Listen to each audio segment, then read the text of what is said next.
देखिए आज हमें पढ़ना है रासायनिक अभिक्रियाएं एवं समीकरण।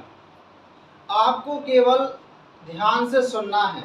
आपको बोर्ड पर जरूर चीजें ना दिख पा रही हों, लेकिन केवल आप सुनिए, और क्योंकि आप सुनने से ही पूरी चीजों को आसानी से कर पाएंगे।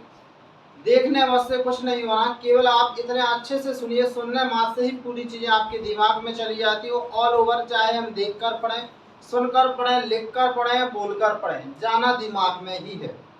तो देखिए सबसे पहले देखते हैं हम रासायनिक समीकरण क्या होता है। समीकरण आखिर क्या होता है? तो देखिए क्या होता है कि जब कोई भी आपका समीकरण, चाहे शब्द समीकरण हो सकता है या रासायनिक समीकरण हो सकता है।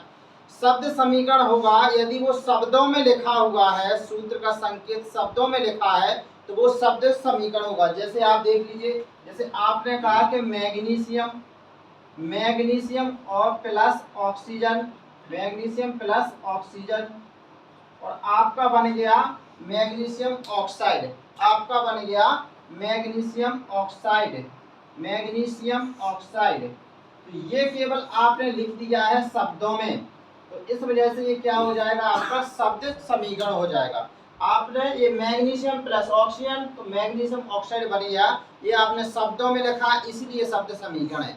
यही समीकरण रासायनिक समीकरण भी हो जाएगा अगर आप रासायनिक, ये कहलाते हैं रासायनिक संकेत, मैग्नीशियम का Mg, ऑक्सीजन का O2 और इसका MgO।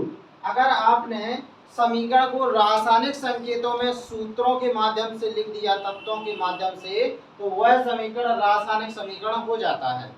अब रासायनिक समीकरण भी दो प्रकार का होता है, संतुलित भी हो सकता है समीकरण, असंतुलित भी हो सकता है समीकरण। देखिए संतुलित और असंतुलित दो प्रकार के होते हैं। तो असंतुलित समीकरण का सीधा अर्थ होता है अगर समीकरण के दोनों ओर परमाणु बराबर नहीं हैं तो समीकरण असंतुलित ही होता है। यह हम देख पा रहे हैं ऑक्सीजन 2 है, यहाँ पर ऑक्सीजन 1 है, ये हमारा समीकरण असंतुलित है, जिसे कंकाली समीकरण तथा ढांचा समीकरण भी कहा जाता है। अब यहाँ पर समीकरण में एक चीज और यहाँ ध्यान देने वाली बात है कि तीर के, देखिए ये हमारी कौन सी है, बाईं साइड है। ये तीर की कौन सी है, बाईं साइड है, और ये तीर की कौन साइड है, दाईं साइड है। तीर के जो भी आपके मतलब दाईं दाईं साइड लिखे हुए हैं, ये क्या कहलाते हैं, आपके अभी मतलब उत्पाद होते हैं। ये क्या होते हैं, उत्पाद होते हैं या क्रियाफल होते हैं। और ये साइड के जो आपके लिखे होते हैं, जो भी तत्व या यौगिक के साइड होंगे, वो क्या कहलाएंगे, आपके क्रियाकारक। क्या कहलाएंगे, क्रियाकारक, क्रियाकारक कहलाएंगे या आपके अभिकारक कहलाएंगे। तो इस साइड के जो क्रिया करते हैं आपस में और उत्पाद बनाते हैं, तो क्रिया करने वाले क्रियाकारक या अभिकारक होते हैं, और जो क्रिया करने के बाद नया पदार्थ बनता है उसको बोला जाता है उत्पाद या क्रियाफल।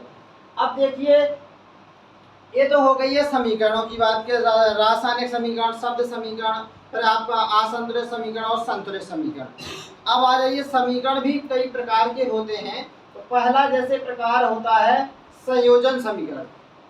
अगर आप बात करें संयोजन की, तो इसमें क्या होंगे, दो तत्व आपके जुड़ जाएंगे और कोई एक नया यौगिक बन जाएगा, तो वो आपका क्या हो जाएगा, संयोजन समीकरण हो जाएगा। देखिए जैसे आपने यहाँ पर लिख दिया C और प्लस O2, और ये आपका बन गया CO2। ये क्या बन गया, CO2।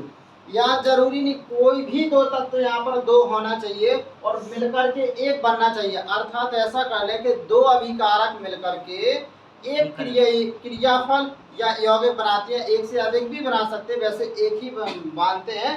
तो ये क्या होते हैं, आपका संयोजन समीकरण। अब और होता है वियोजन समीकरण। वियोजन में क्या होता है, जस्ट इसका उल्टा होता है। वियोजन का अर्थ होता है टूटना।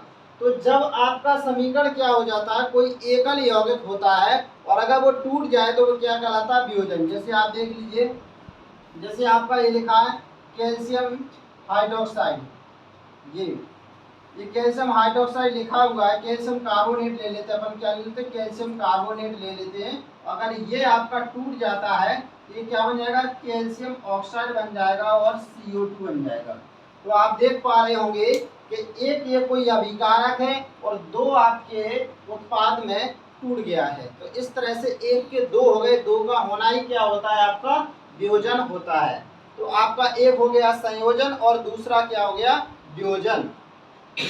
अब देखिए एक आपका तीसरा जो प्रकार है वो है आपका विस्थापन। विस्थापन का मतलब होता है एक स्थान से दूसरे स्थान पर हट जाना। आप एक स्थान से कोई चीज दूसरे स्थान पर हट जाना, तो इसमें क्या होगा, कोई एक यौगिक, जैसे आप यहाँ पर ले लीजिए कोई भी उदाहरण के तौर पर, जैसे ये Fe है, ये लोहा है और ये कॉपर सल्फेट है।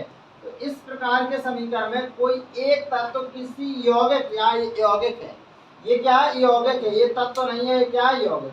तो यहाँ पर कोई तत्व है किसी यौगिक के तत्व को, यहाँ यौगिक में आपका जो तत्व है ये है आपका कॉपर है, इसको हटा देगा, तो ये हटा देगा, वो खुद इसके स्थान पर आ जाएगा। तो जब ये इसके स्थान पर आएगा तो FeSO4 बन जाएगा और साथ में आपका Cu बाहर हो जाएगा। तो ये क्या है, कोई एक तत्व ने दूसरे यौगिक के तत्व को विस्थापित कर दिया है, ऐसा समीकरण कहलाता है आपका विस्थापन। यहाँ पर अर्थात विस्थापन एक जगह हुआ है। अगर यही विस्थापन दो जगह हो जाएगा तो अभिक्रिया आपकी हो जाएगी द्विविस्थापन अभिक्रिया हो जाएगी। जैसे आप देख लीजिए sodium sulphate Na2SO4 plus BaCl2, आप क्या देख लीजिए BaCl2 देख लीजिए। अब यहाँ पर देखिए आपको क्या होना है, एक आयन इसके स्थान पर दूसरा वाला पहले वाले स्थान पर आ जाए, मतलब क्या कर ले, अदला बदली कर ले, एक दूसरे के स्थान पर दूसरा पहले के स्थान पर। देख लीजिए आप यहाँ पर, ये यहाँ पर गया, ये यहाँ पर आया, तो पहले क्या हो जाएगा BaSO4 हो गया, क्या हो गया BaSO4। ये यहाँ पर चला गया तो ये क्या हो गया 2NaCl, ये क्या हो गया 2NaCl। आपको ये पता होगा कि NO2 इसलिए Na2 क्यों लिखा है और BaCl2 ही क्यों लिखा है, क्योंकि जिसकी जितनी ऑक्सीकरण संख्या होती है वो उतने ही उसको जोड़ता है। कभी भी यहाँ पर Ba द्वितीय वर्ग का तत्व, इस वजह से इसने 2 क्लोरीन को जोड़ा होता, अगर यहाँ पर वर्ग 1 का तत्व होता तो 1 क्लोरीन को ही जोड़ता। यहाँ पर देखिए सोडियम के साथ एक ही क्लोरीन जोड़ पा रहा, क्योंकि सोडियम के पास एक धनायन होता है, क्लोरीन के पास एक ऋणायन कम होता है। लेकिन यहाँ 2 Cl2 इसलिए जुड़े हैं क्योंकि बेरियम के पास 2 एक्स्ट्रा होते हैं इलेक्ट्रॉन और इसके पास 2 कम होते हैं, तो इस वजह से एक ही तत्व मतलब 2 इसको जोड़ के रख पाता है। अब देखिए अगला जो होता है उपचयन और अपचयन, यहाँ पर नहीं लिखा हुआ है उपचयन व अपचयन, उपचयन व अपचयन। तो देखिए उपचयन व अपचयन, अगर किसी भी अभिक्रिया में ऑक्सीजन का योग हो रहा है, मतलब क्या हो रहा है, ऑक्सीजन जुड़ रहा है, तो वो क्या कहलाता है, ऑक्सीकरण कहलाता है। जैसे देख लीजिए 2Cu हो गया और O2 हो गया, ये क्या हो जाएगा जुड़ जाएगा, वो क्या हो जाएगा 2CuO हो गया। किसी भी अभिक्रिया में अगर ऑक्सीजन जुड़ जाता है तो उसको ऑक्सीकरण बोला जाता है। दूसरा क्या है अपचयन, अगर किसी भी उससे आपका ऑक्सीजन निकल जा रहा है, ऑक्सीजन क्या होता है निकल जाता है, किसी भी यौगिक से आपका ऑक्सीजन निकल जा रहा होता है। देखिए यहाँ हाइड्रोजन का क्या हो रहा योग, तो क्या हो जाएगा आपका अपचयन। देखिए ये Cu है, इससे ऑक्सीजन निकल गया है, इसके साथ चला गया है, तो मतलब ऑक्सीजन का निकलना अपचयन और ऑक्सीजन का जुड़ना ऑक्सीकरण कहलाता है। अब देखिए हमारी जो अगली रिएक्शन होती है अवक्षेपण अभिक्रिया। अवक्षेपण देखिए क्या होता है, अगर कोई भी यौगिक बनता है, अगर जो भी पदार्थ अगर वो क्या है जल में विलेय नहीं है, अर्थात जल में कैसा है अविलेय है, तो उसे क्या बोला जाता है अवक्षेप कहा जाता है। उदाहरण के तौर पर देख लीजिए Na2SO4 और ये क्या है BaCl2 है। यहाँ पर आपका जो बेरियम सल्फेट है ये क्या है आपका अवक्षेप है, ये क्या है आपका अवक्षेप है, कारण क्या है ये जल में विलेय नहीं है, इस वजह से ये क्या है आपका अवक्षेप है। तो इस अभिक्रिया को क्या बोलेंगे अवक्षेपण अभिक्रिया कहा जाता है। अब है ऊष्माक्षेपी। ऊष्माक्षेपी का मतलब होता है उत्सर्जन, क्षेपी का मतलब क्या होता है उत्सर्जन। जब भी कोई रिएक्शन हो और साथ में क्या निकले ऊष्मा निकले तो वो क्या हो जाएगा ऊष्माक्षेपी। जैसे आपने कोई प्राकृतिक गैस है एलपीजी क्या होती है प्राकृतिक गैस होती है, और जब उसका दहन होता है, दहन का मतलब हम जब जलाते हैं उसको तो उसको क्या निकलती है हमें ऊष्मा निकलती है। और अगर एक चीज और भी कर सकते हैं, आप मीथेन को भी जला सकते हैं। ये CH4 है, मीथेन है, और इसको क्या जलाएंगे आप, O2, इसको क्या कर दीजिए आप, जला दीजिए। ठीक है, तो आपका ये क्या बन जाएगा, CO2 बन जाएगा, और साथ में जल निकलेगा प्लस ऊष्मा, 2H2 प्लस ऊष्मा। ये तो ये ऊष्मा निकल रही है, ऊष्मा निकल रही है, तो इसका मतलब एक कैसी रिएक्शन है, ऊष्माक्षेपी रिएक्शन है।